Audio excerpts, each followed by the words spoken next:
bunch of clubs on campus. Anyways, I'm planning on doing it on the 28th this quarter. So if people are interested, I have a Facebook event thing. Do you have a Facebook on Swift? Yeah. Okay. So I can post it to Swift if you're interested. Is anyone interested in participating? Okay. There will be prizes, mind you, and it's going to be team-based this time. So, yeah. Yeah, it'll probably be on the 28th. But if anyone, if there are a decent amount of people that don't like that date and would like it on another date, they can tell me, and then I'll make it. So, yeah. I have a few other clubs that are involved in it. I make a lot of Gamers Union, Montecito Hall and such. But yeah. So if it'll be a pretty decently sized tournament. If people are interested, I'll post it on Facebook. All right.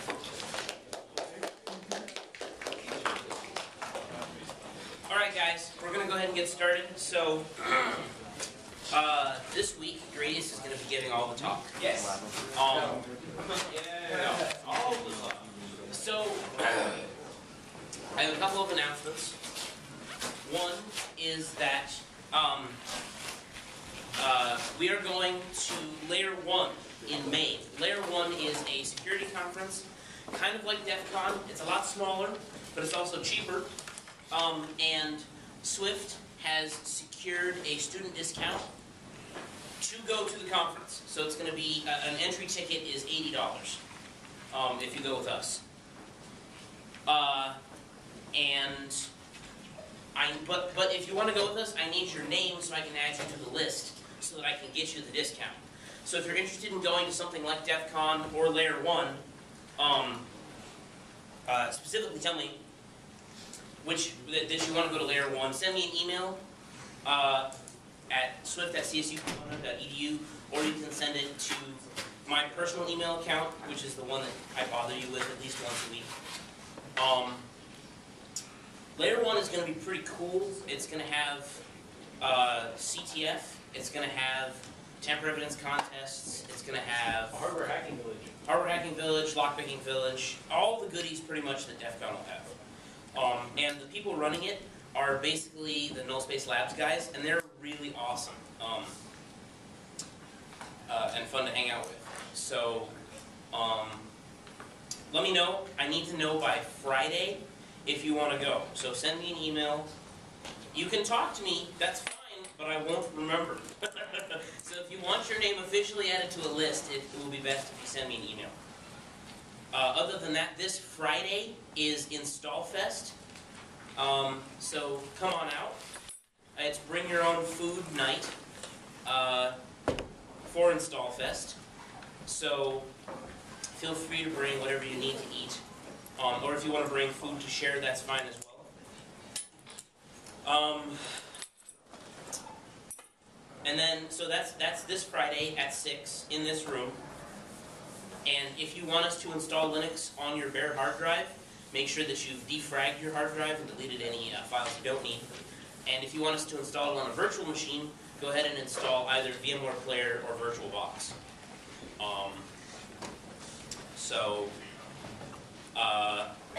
Next Friday, we're CSS. Is anyone from CSS here today? I have seen neither head nor tail of them for a good 2 weeks. But last time we talked, they were going to be running Learn You Some Linux. If they are going to be running it, we will announce it next Tuesday. So potentially there will be Learn You Some Linux, which is basically going to be a tutorial on how to run Linux. Okay, we helped you install it. That's cool. What do I do now? Do you want to have a good programming environment? Do you want to have a server environment? Or do you want just a basic, hey, this is how you use a desktop. Here's a GUI.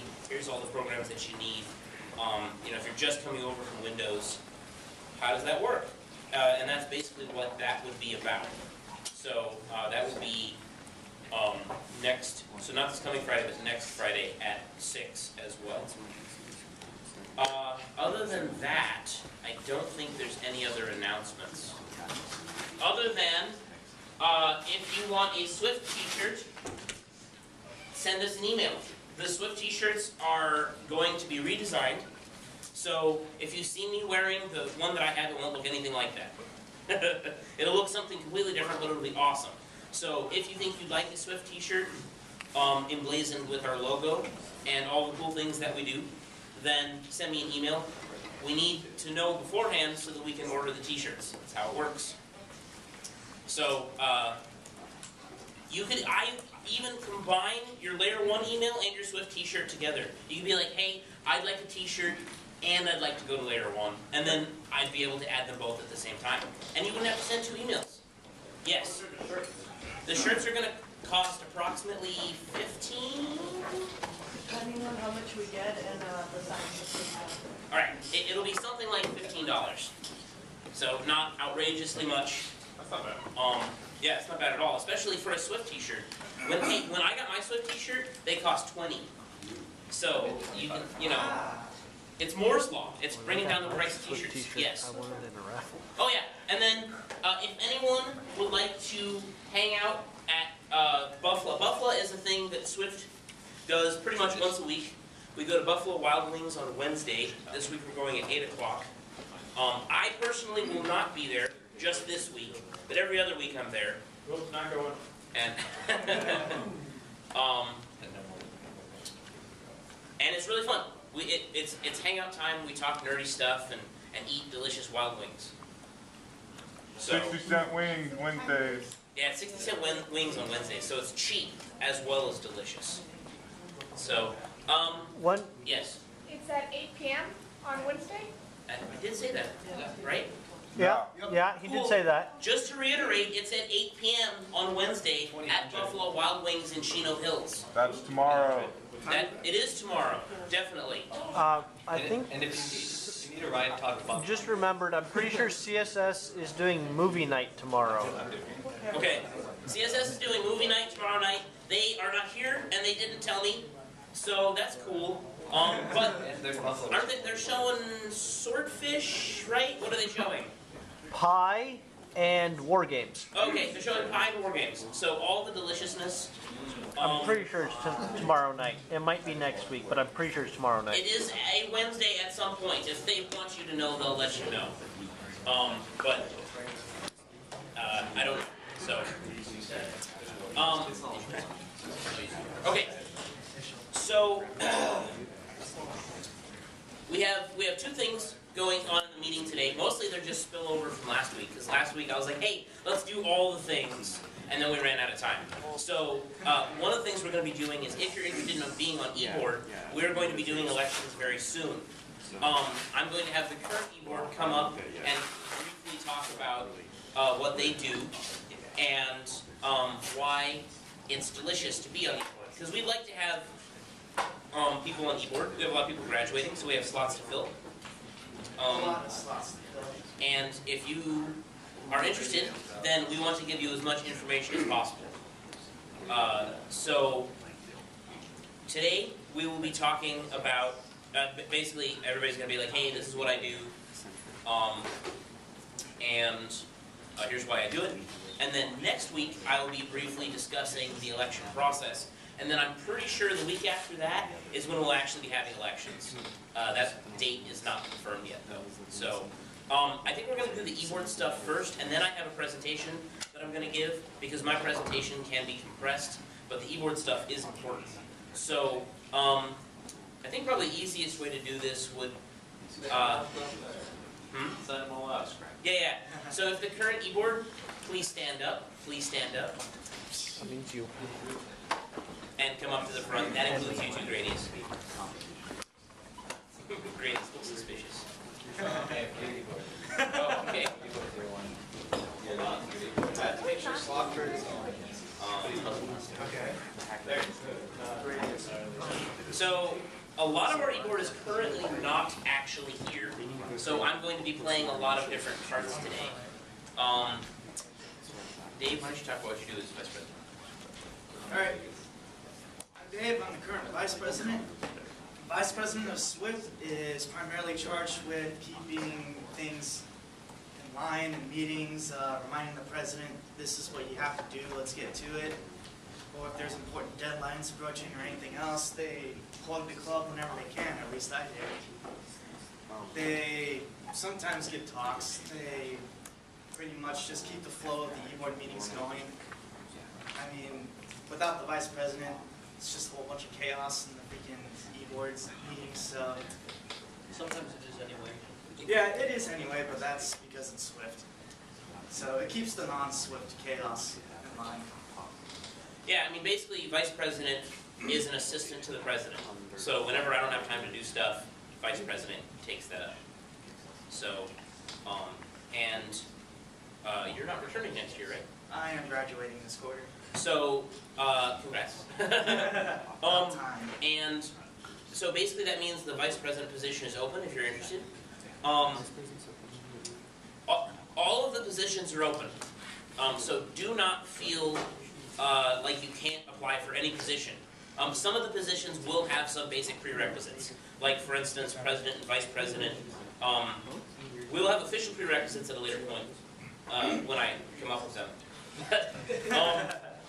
Like, it's probably going to be something like you had to have been in Swift for a year to be president, something like that. But feel free to apply to any position.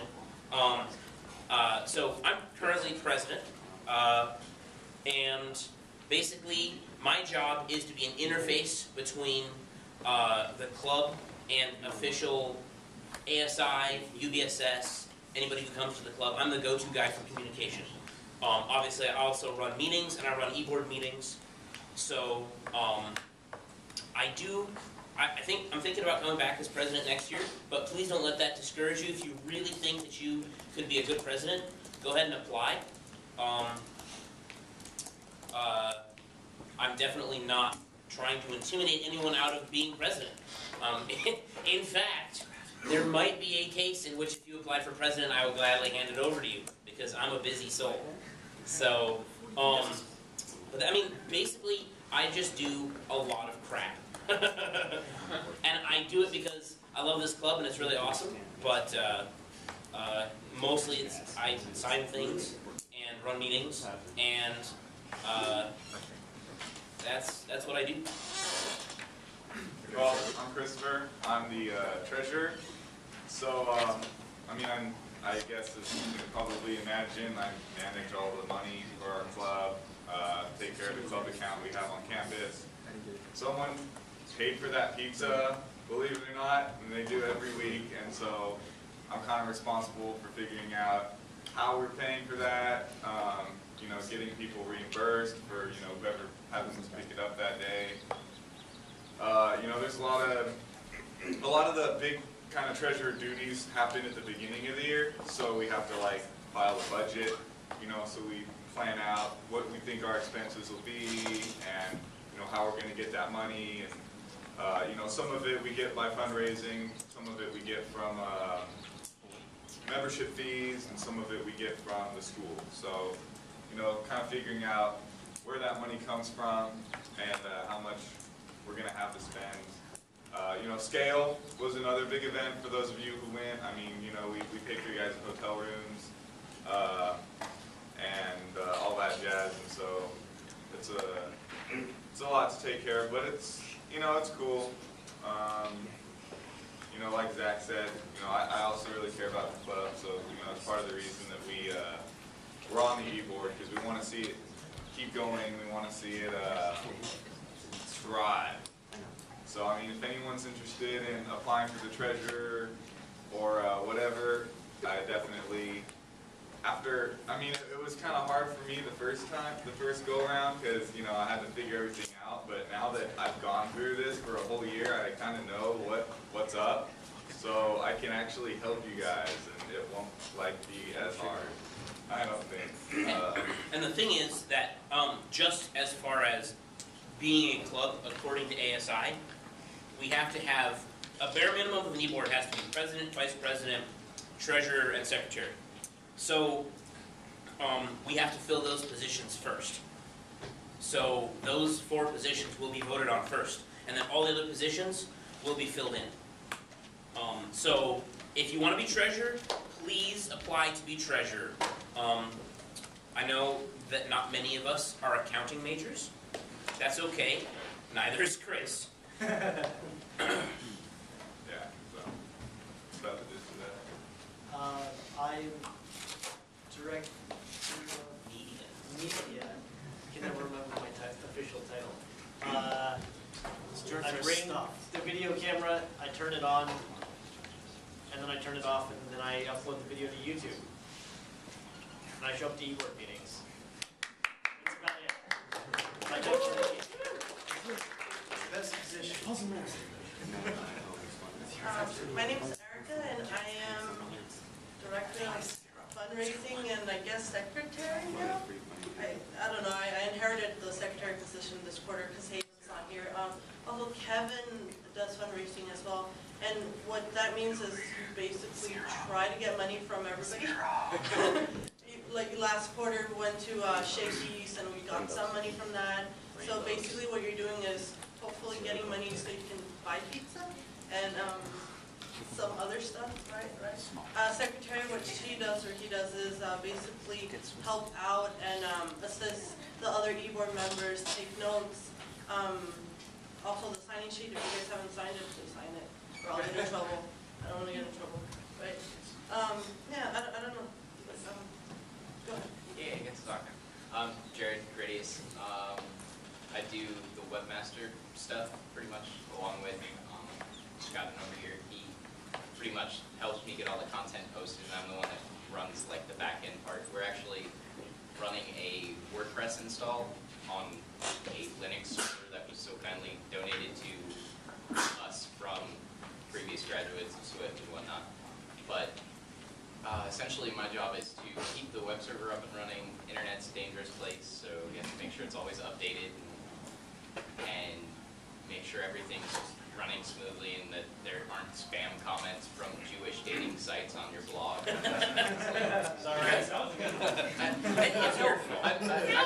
I was just reading through these, like it's great how these new blog comments work, because it's like, oh yeah, that's a great blog post. I couldn't have said it any better. Here's a retail site, and I'm just like, okay, blog. So, and they hide it too, so it goes ... You yeah, see a exactly. Comment, and then when you see the full thing, you're like, wait a minute, what's this link at the bottom? Yep. So you have to kind of babysit your website and make sure there's no questionable content. Also setting up new information like the resources, links, and that sort of thing. But a big thing to know is like there's a lot more than just the front end. You're working with a Linux OS behind everything else, so you have to make sure everything's up to date and you don't break things. Definitely one of the biggest prereqs to this position is the fact that you're on IRC, because 95% of the time, if you don't know what's going on, if you message Davey, he knows exactly what's going on because he was the one that set it up. So like, I'll be like, Davey, what did I break? And he's like, you're retarded. So yes, you definitely need to be on IRC if you plan on picking up this position, which isn't hard. So I mean, come and talk to any one of us for that. You really, if you're just coming to Swift, you should be on IRC. Yeah. Just say it. Just ignore everybody though. Yeah. Yeah. Don't listen to anyone, but you should be there. They are Listen mean. to Swift. Most definitely ignore Swiss. Yeah. So, and then the other positions that we have as a club are, the big ones are secretary and director of marketing and director of events. And I feel like I'm missing an important one, but that's okay. The director of services. That's me. I'm the director. So basically, secretary takes notes at meetings, does room assignments, does the sign-in sheet, takes care of things. It's basically it's not a secretary. It's really a documentation specialist. But ASI is old school and likes to call them secretaries. So really, you're kind of like the VP in that you assist the president, but you do a lot of documentation kind of stuff. So that job is actually kind of cool because you really get in on the nitty-gritty of Swift, and it's not a huge amount of work. And so it's a pretty cool job. Director of Marketing, I love the titles that we have in Swift. I didn't come up with them, they were just there. And they sound so awesome. Like, I'm the Director of Marketing, and the Director of Marketing's job is to put up flyers. And to run the Facebook and the Twitter. And that job is crucial because it's basically the lifeblood of the club. It's how we get new people in. How many of you came because you saw a flyer? How many of you have seen flyers ever? Yeah. One in the elevator building. Yeah, there's one like in the elevator. In all like, offices, nice. That's Yeah. thing then. And I actually know quite a few people who have come in through the flyers. And then obviously we get a lot of information out through Facebook and Twitter. So that's a really cool position. Director of events basically is you help plan events. So all the events that we've been holding this quarter, you'd help figure out who's going to get the food, how we're going to pay for the food, who we're going to have at the event, you communicate with people coming to the event, those sorts of things. And then of course we have our Director of Puzzles, Master of Puzzles. Puzzle Master. Puzzle Master, yes, Director of Puzzle Masters? No, just Puzzle Master, all right. Shouldn't you be Zero One's standing not up officially front? on e-board, but he volunteered to help make. Right now it's the lack of puzzles. Yeah, right now I'm the Black of Puzzles Master. It's all right. Well, that's cool. Because so many of you have been overly excited about the puzzles this quarter. Anyway, puzzles are awesome, guys, and you should do them because they help you practice for things like Layer 1, which you should send me an email because you want to go to. So I think that's it for e-board. Thanks for coming up, guys.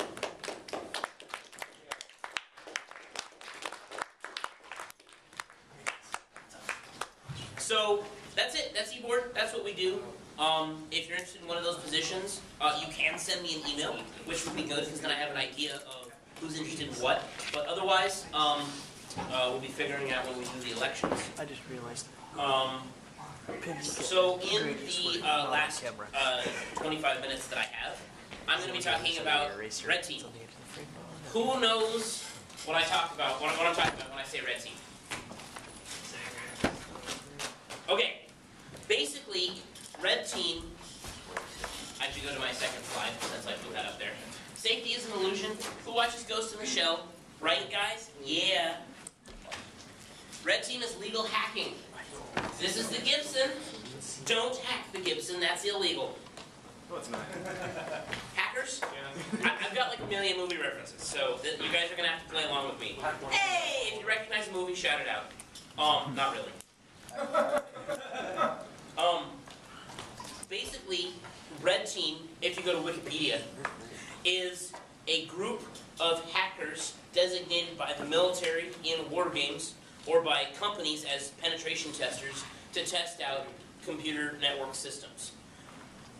The way that applies to this talk is for CCDC, which is the Collegiate Cyber Defense Competition. The guys who secure the computer networks need someone to be securing against. So a group of people got together, called Red Team, and they were the ones who were hacking the entire competition that they were defending against. So, real briefly, before I go into what Red Team was like, I have to get rid of some lies that you have been told. Because I know that there are some of you out there who don't know that they're lies. So, to start off with, Red Team is not made up of mysterious hackers from Uzbekistan. That's just 01. Right, well, but he's not a hacker. Which leads me to my second point, or third point, which is you are not a hacker. If you think you are, you're probably not. I just wanted to throw that out there. I don't mean to crush your hopes and dreams, but currently you are not a hacker. But No. But a weird smiley face appears on that. There are a few people in this room that can fall under that name, and they know who they are. You are probably not one of them. Just saying. I just want to throw that out there. Aww. So, things that hacking isn't. Zach, are you a hacker? I am a hacker because I did Red Team, by definition. This is not hacking. This is not hacking. For everyone who thinks this is hacking, I'm so sorry. This is also not hacking or cool. If you wear Guy Fawkes masks, basically it means you're a tool. Yeah. I'm just going to throw it out there. I'll stick it on you, Zach. That's okay. I don't know who they are. Blue team, I just thought I'd throw this in there. This is not a snort window. It's not going to help. This may pop up on your screen, but that's because we put it there. So, occasionally, hacking looks like this. You got a lot of screens. You'll notice that none of those are displaying the matrix. Beer. Well, I believe that's wine, actually. Some hackers are very snobbish. I think it's vodka. Why is the boomerang better. Where'd you get this nice picture? He also has 2 computers. It's Betson. Yeah, basically, that's exactly Betson right there. So, most of the time, hacking looks like this. Good time. Oh, look, it's J-Best. Yeah, that's what I thought too. I was like, hey, look, it's an older J-Best. And the reason I throw in this particular picture is really because this is really what it's like. I'm not kidding. Okay, so I have 2 definitions for hacking. The first one is by an incredibly brilliant and genius intellect. To modify a system from its original function to be used in a way not intended by the designers. Fun-sized. I'm fun-sized, so everyone gets the joke. Because I'm not wearing my Swift shirt today, because for the first time in like a year and a half, they weren't clean. And then the second one is from dictionary.com. It says, use one's skills in computer programming to gain illegal or unauthorized access to a file or network. That's what pretty much everybody thinks of when they think of hacking. That's a very narrowly defined definition of hacking. Realistically, it's much more like the first one. You're doing what you're not supposed to in a system that was never designed for you to be in it. That's not to indicate that anything about hacking is illegal. I'm just saying that the designers of the original system didn't want you doing what you're doing. Or, more likely, never anticipated you doing what you're doing in their system. Oh, I feel so much better now. Surprise. That's hacking. So now that we've got that cleared up, oh, I have one more slide, I forgot. Real hacking, which is the art of trying the same thing with tiny variations over and over and over and over and over again. For anyone who has done cross-site scripting attacks, yes, this is what you do. Basically, there's nothing there to tell you, oh, it almost worked, so you just have to try everything. That's how hacking works. Now, a lot of hacking has become automated, but at first, basically, it's people who basically know what they're doing, trying to do things that they shouldn't be able to do. So, not super exciting, but very rewarding when you find something. Now that we have that out of the way, I can talk about actual red teaming, or hacking. Red teaming is hacking. Just, red teaming is hacking. Things that hackers use. Backtrack 5, Metasploit, and Social Engineering Toolkit. There's a whole bunch more, but most of them fall under those 3 categories. Let me explain. Not too much, let me sum up. No Princess Bride fans in the room, apparently. It's just not fun. It is funny. Okay, Backtrack. Backtrack is a Linux distro that is a live CD, and this live CD has a whole bunch of penetration testing tools on it. Metasploit, Nmap, there's Armitage, more than I can remember. There is a ginormous amount of tools on this. Most of them work really well. Some of them are just kind of on there. Specifically in this picture, it's got the Social Engineering Toolkit up, and Metasploit, and the pen test folder. I don't know if you guys can read that, probably not, but it has things like backdoors, Cisco, database, enumeration, exploits, forensics, fuzzers, passwords, reverse engineering, scanners, sniffers, tunneling. A lot of tools are really available in Backtrack. So if you want to be a hacker / red team, then you should get Backtrack and you should learn how to use it. A small note while I'm on the topic. Never, ever, ever, ever hack into something that you don't have permission to hack into. It's illegal, don't do it, it's wrong. We don't condone it here at Swift. We, in fact, set up events specifically so that if you want to try your skills out, you can do them in a legal and fun manner, which does not involve the FBI at your door, because I can almost guarantee you, if you hack into things that you shouldn't, the FBI will come to your door. You don't hack across state lines, man. Hackers! Hack the planet. Metasploit. Metasploit is a tool that is useful for almost everything. Basically, what it does, it's a framework written in Ruby for penetration testing. So you can do scans in Metasploit, although you probably don't want to. You can import other scans from Nmap or Nessus. Nmap and Nessus are both scanning tools, and they're the only way that you're going to know what's on a network unless you have physical access to the machines.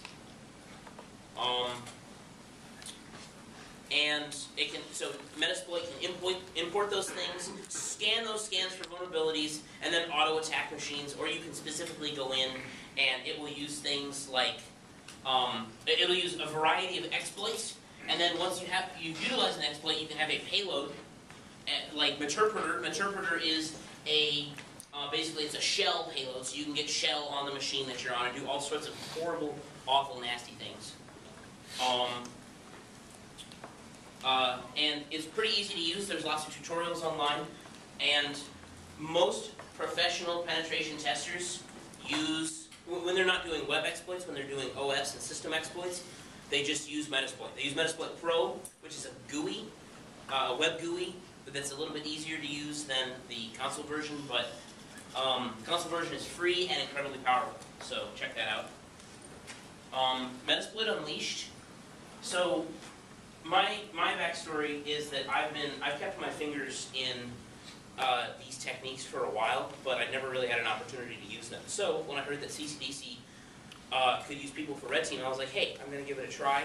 I do not recommend using Red Team to learn these skills because it was only with great effort that I was able to do that. Red Team is really for security professionals. Unless you're already a paid security professional, you probably shouldn't try out for Red Team. You should try out for Blue Team, because Blue Team is where you really will learn those skills the best. So I came in, and I was trying to learn a lot of things, and I found Metasploit Unleashed actually through Grady, as he pointed out, like last year. And whilst I was going through the Metasploit Unleashed tutorials, every single one of the exploits that they used at this competition, Cisco attacks, SMTP, TFBT attacks on Cisco boxes, pfexec, all the Metasploit stuff, all of that was in Metasploit Unleashed, and it was all the competition. I mean, like literally, as I was doing the tutorials, people were like, I got pfexec on this box. I was like, whoa, I just learned how to do that. So, how can you do this? First of all, learn how things should work first, so you can learn how they shouldn't. Basically, if you've never installed TFTP before, and you've never tried to use TFTP or FTP, then how the heck are you going to know how it breaks and what it looks like when it's not working? The easiest way to learn how to use these services is to join Blue Team. BCCDC. That's all they do, is they set up services and OSs and systems over and over and over until they can do it by muscle memory. That's how they practice. They practice securing it, they have checklists. That's the best way to learn this stuff, is to do Blue Team. And then, second point, practice. So, again, this is the don't hack other people's crap notifier. Set up your own system of VMs, have a Windows server and a Windows desktop and an FTP box and a DNS server and all the things that you would need, and exploit them. Make sure that, maybe you don't have them fully updated. Maybe you have XP System Pack 2 or System Pack 1, both which are vulnerable easily. My very first time ever using Metasploit, I hacked an XP box with System Pack 1. It's that easy. It's like, oh, button press, it's hacked. You're done. Armitage. Yeah, Armitage, pretty much. Practice on home routers. This was something I picked up at the latest scale. For those of you who didn't make it to that talk, basically, it was a guy who had a home router, I think it was a Linksys, or a D-Link, or some sort of home router that had Linux on it. He could tell that it had Linux on it, and so he hacked it. He was able to get into the system. It's designed so that users can't get to root access, but he did, and was able to root his wireless router. And that's cool. The reason that he recommended this for penetration testing is because It's a system that you don't set up. Because when you set up a system, you know what's on it. It's not that hard. There's no exploration. Hey, what's on this system? How do I get to it? You know it's there, and you're just trying to exploit it. Which is good practice, but not very lifelike. And so the cool part about home routers is you own them. You own that home router. So no one can say that you were hacking someone else's crap, but someone else set it up.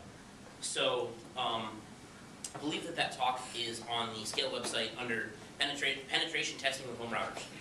So if you're interested in that more, check that out. Wow. Yeah, so to reiterate, learn Backtrack 5. This is the Backtrack 5 logo, slightly modified. But it's a really powerful tool, and everyone should know how to use it who wants to do penetration testing.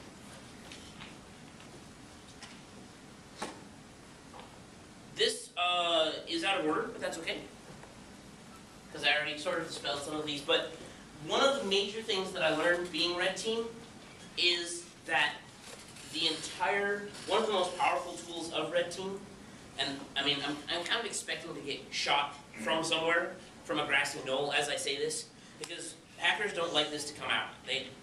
This is not information that they want you to know. But hackers are definitely not infallible. A lot of blue teams come up to us and they're like, man, you totally pwned us. How did you get into our box? And I'm like, default passwords. Yeah, you left the default password as root. And so without knowing anything besides the default password, I logged in. Sorry guys, that is not an effective security strategy. How else did you get in, Zach? That seems really interesting. Well, More default passwords. yeah, more default passwords. And then I used pfexec. There's a module in Metasploit which allows you to utilize pfexec, which is the remote administration tool for Windows boxes.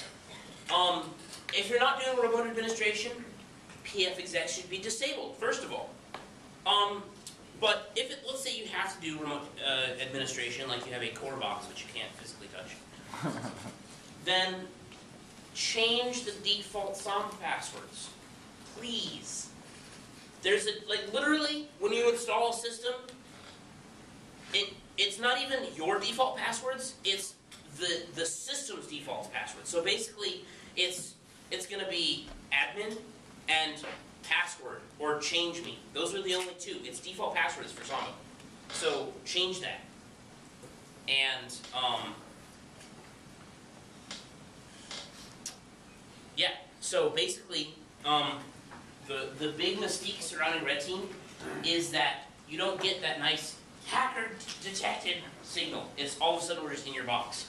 So it's pretty hard to get into standard systems. If your system is well secured, it takes someone of significant skill and concentration to get in.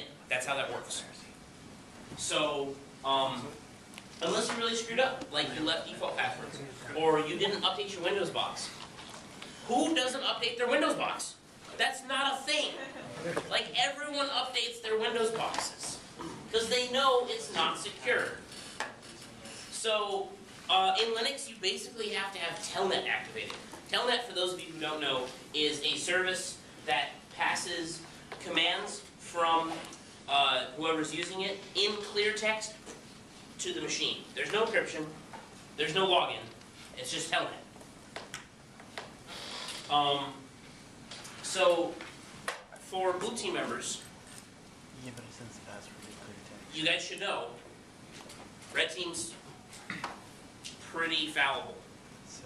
We screw up a lot, and mostly we use default passwords. Now, you guys pretty much knew what you were doing. I couldn't get into any of your dang boxes the first day because you changed all the passwords. It was really a bummer. It just sucked. Like, hey, I bring back change me 123 bang. That was the default password, by the way. Such a secure starting password. It is. It is a secure starting password.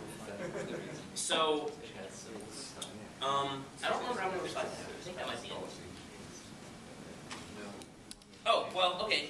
So, in the last couple of minutes here, you guys have already heard my personal story of how I got into Red Team. It was an incredible amount of fun. I got to do nothing but try and break boxes for 3 days. I mean, that was, it was really cool, and I got to work with a lot of cool people. There's an entire hacker culture, which can be difficult to penetrate.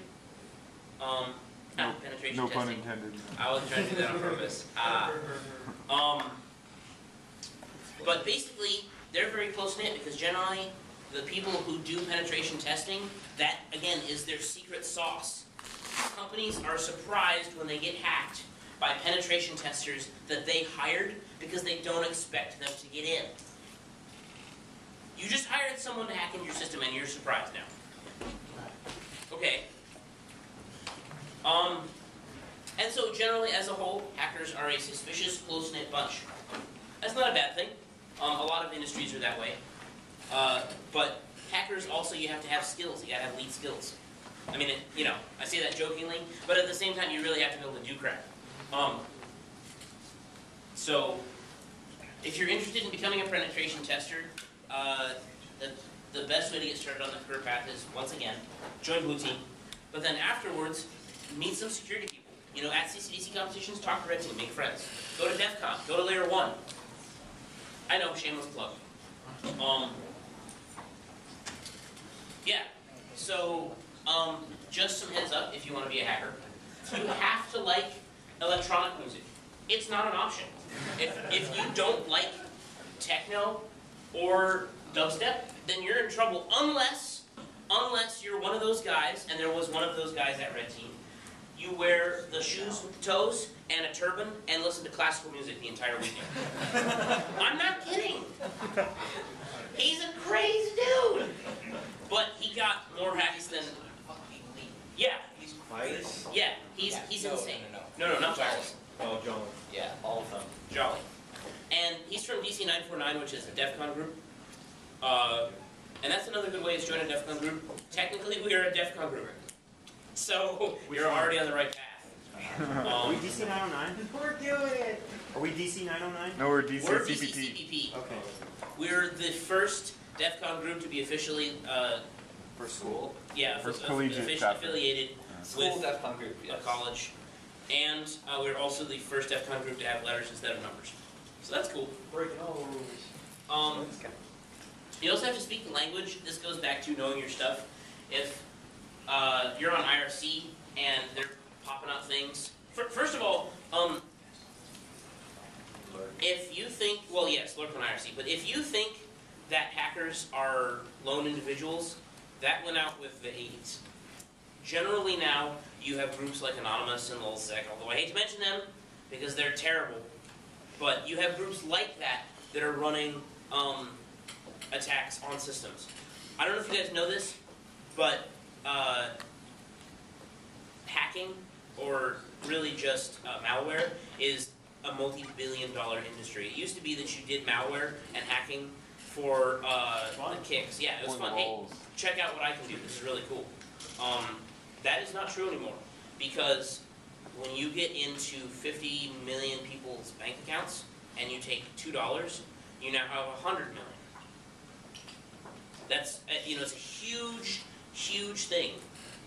Also, running botnets. I mean, people need processing power. They don't always want to get it legitimately. China has no problem with buying botnet power. And so first of all, if your computer seems to be running Windows and it seems to be running slow recently, make sure your virus updated, because it's probably a botnet. Because there is a huge, I don't know if you guys follow the news at all, but there's a huge number of botnets. But make sure you speak the language.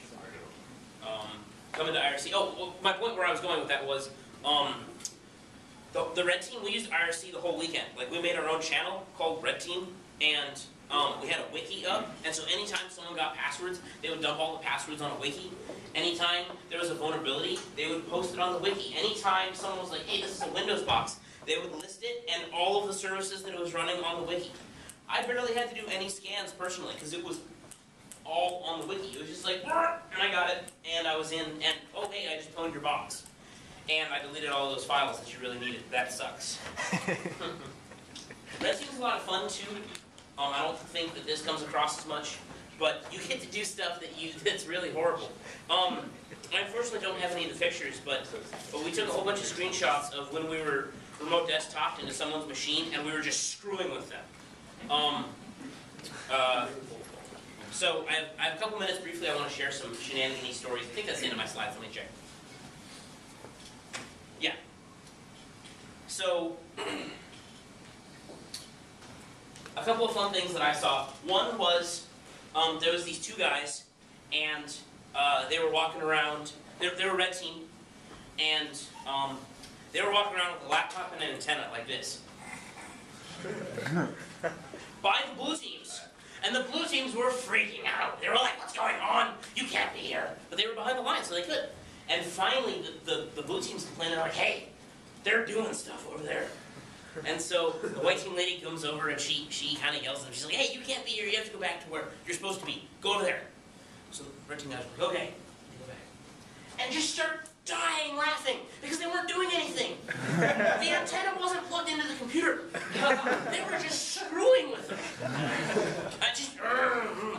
Yes. Now, there is a legitimate form of attack that can be done called tempest attacks. Tempest attacks are basically where you're receiving the electromagnetic signals from a keyboard or LCD screen, and you can get information from that. Tempest attacks are basically very theoretical and incredibly expensive to do. And the government has a training course, like, hey, here's tempest attacks, don't worry about it because we're not very good at it. So that's cool. And that guy was pretending to do a tempest attack. Well, he wasn't doing anything. He was just screwing with them. That was pretty fun. Another one was another guy brought a quadricopter with a camera on it. And we were buzzing team's headquarters like yeah. I believe that there was some leftover bagels still stuck in it at the end of the day. But it was pretty legit. That freaked the crap out of people. The best part about that was we didn't actually see anything that was going on because the camera was pointed like this, and we really needed it to be pointed down. So we saw a lot of, oh, look, the wall! Another fun one was there was a whole bunch of Cisco phones. They were VoIP phones. If you don't know what a VoIP phone is, then you're clearly a student because you don't work in a business, because every business has VoIP phones. It's an internet-connected phone, and so you can do all sorts of horrible, awful things with internet-connected phones. One of the red team guys who was a Cisco dude, and he spoofed the black team's phone number into the red team's, and so it made it look like whenever he called the red teams that he was black team. Black team was they're essentially the support group. If you have anything going wrong, or one of your systems isn't working very well, you have to talk to black team. So it's very important that blue teams are in constant communication with black team. So when you get a call from black team, you pick the phone up. Unless, of course, you think it's red team. And then you're like, is this red team? Which we got a lot, because we called a lot of phones. And so the first thing that he did was he didn't immediately get numbers. And so he was just randomly playing Christmas music on different phones. Through the tones. And so that was kind of cool. And then after a while, he started calling people and he'd be like, hey, I really want you to unlock your TFTP server. Yeah, we need you to do that. Can you put what he did is he spoofed black team and he's like, hey, we're having this problem with this service. It's not being scored correctly, so you're not getting points for it. I need you, so that we can figure out why it's not being scored correctly, I need you to change the password to this for 20 minutes. And they did. We got like 3 teams to do that. And then we just rushed them. It was sad. They were just like, oh, all the hacks. Very briefly, this is my last one because we gotta go. So when I'm done, please everybody clear out. Really, we gotta get out for the next class. But I'm probably not even supposed to talk about this one, but it's too good. But we took a Word document that it was supposed to be an inject. These guys had to run injects, and it's basically tasks that they had to do. And so we got a hold of a Word document that was supposed to be their next inject, and filled it full of malicious software. Like we put macros on there, so it would call home, and we had another, basically it was a thing that would, what was that other one? They true crypted the Word document. All right, with legitimate TrueCrypt, and then and they were like, oh, and here's the TrueCrypt.exe so you can unencrypt it, and then they put malicious software in the exe. So as soon as you ran it, your box was pwned and it called home. And then, so not only you got a double whammy of, oh crap, we just got a shell on your box, but we also got all the default passwords because that was what the Word document did. So thanks guys, we'll see you next week. Come on Friday to install